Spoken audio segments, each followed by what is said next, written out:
Assalamualaikum warahmatullahi wabarakatuh. Perkenalkan, saya Sari Dewi Ningsih, PPG dalam jabatan kategori 2 tahun 2023, LPTK Unisma.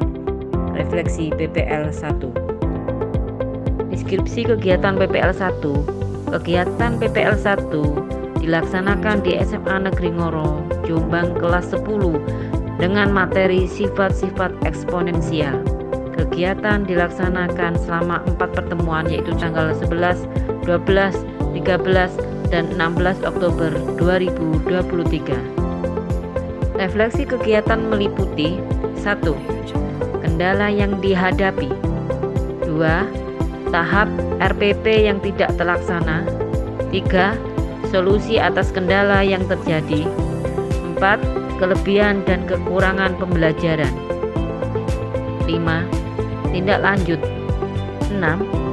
Observasi pembelajaran. 7.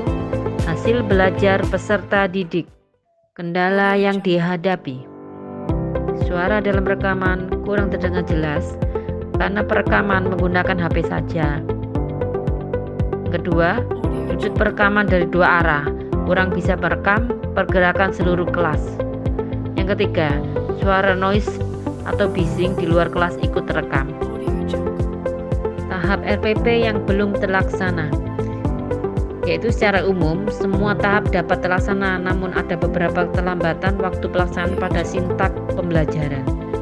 Solusi atas kendala yang dihadapi yaitu memperbaiki suara perekaman dengan menggunakan klip dan aplikasi pengurang bising, mengatur waktu dengan baik agar pembelajaran berjalan sesuai sintaks, serta menambah satu angel pengambilan gambar agar dapat merekam seluruh aktivitas dalam pembelajaran. Kelebihan dalam pembelajaran. 1. Peserta didik termotivasi mengikuti pembelajaran dengan penuh semangat. Yang kedua, peserta didik mampu menjalin kerjasama yang baik dengan anggota kelompok. Yang ketiga, peserta didik semakin mahir menggunakan Canva dalam mendukung pembelajaran. Yang keempat, peserta didik semakin aktif dalam diskusi kelas. Kekurangan dalam pembelajaran. 1. Peserta didik sebagian masih kesusahan menggunakan teknologi dalam bentuk Canva. Yang kedua, masih ada peserta didik yang senang membicarakan hal lain di luar pembelajaran. Rencana tindak lanjut yang akan dilakukan adalah terus berupaya mengembangkan diri, menyambut model, metode, dan media pembelajaran baru yang lebih inovatif, mengatur dan merencanakan pembelajaran agar lebih baik dan mengurangi masalah-masalah yang terjadi dalam pembelajaran melalui evaluasi dan perbaikan yang terus berkelanjutan. Pelaksanaan pembelajaran pendahuluan, yaitu orientasi, persepsi, motivasi, pemberian acuan, pembentukan kelompok. Inti. 1. Penentuan pertanyaan mendasar. Kedua, mendesain perencanaan proyek. Yang ketiga, menyusun jadwal. Yang keempat, monitor peserta didik dan kemajuan proyek. Yang kelima, menguji hasil. Yang keenam, mengevaluasi pengalaman. Penutup. 1. Kesimpulan. Kedua, penugasan.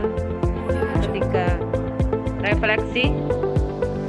Yang keempat, salam dan doa. Hasil pembelajaran. Hasil penilaian tes formatif menunjukkan bahwa nilai rata-rata peserta didik adalah 79,91. Dengan menggunakan KKM 75, diperoleh hasil bahwa 79,5% atau sekitar 27 peserta didik telah melampaui KKM. Sedangkan 20,5% atau sekitar 7 peserta didik mendapat nilai di bawah KKM. Nilai tertinggi yang diperoleh peserta didik adalah 100, sedangkan nilai terendahnya adalah 60. Hasil pembelajaran. Hasil penilaian sikap menunjukkan bahwa 2,9% peserta didik cukup dalam predikat sikapnya. Peserta didik lain mendapat predikat baik sebesar 35,3%, dan 61,8% amat baik. Hasil pembelajaran, hasil penilaian keterampilan peserta didik, nilai terendah adalah 72,31, sementara nilai tertinggi 92,31 dari 34 peserta didik. Perolehan nilai keterampilan yang masih di bawah 75 adalah 3 peserta didik. Dapat dikatakan 91,18% peserta didik terampil dalam melaksanakan tugas proyek yang diberikan. Demikian refleksi PPL 1 PBG dalam jabatan kategori 2 tahun 2023. Kurang lebihnya saya mohon maaf. Wassalamualaikum